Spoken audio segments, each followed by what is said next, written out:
మన గ్రామాల్లో ఊరి నడిబొడ్డున బొడ్రాయి ఉంటుంది. దాన్ని బొడ్రాయి అని ఎందుకు పిలుస్తారు, దాని వెనుక ఉన్న చరిత్ర ఏంటి, ఇప్పుడు ఈ వీడియోలో తెలుసుకుందాం. అయితే మీ ఊర్లో బొడ్రాయి ఉందా, ఉంటే ఏమని పిలుస్తారు కింద కామెంట్లో చెప్పండి.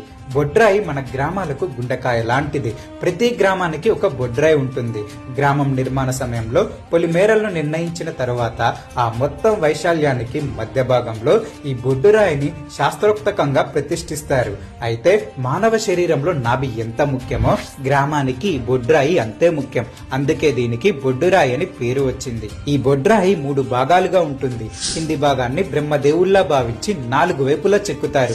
మధ్య భాగాన్ని విష్ణువుకు గుర్తుగా 8 వైపులా, పై భాగాన్ని శివుడికి గుర్తుగా లింగాకారంలో చెక్కుతారు. ఊరి మధ్యలో ఒక వేదిక లాంటిది కట్టి దానిపైన ఈ బొడ్రాయిని పెడతారు.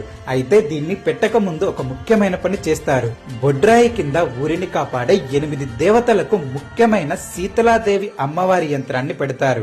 అలాగే అన్ని దిక్కుల సర్వతోభద్ర యంత్రాన్ని కూడా భక్తిగా పెడతారు.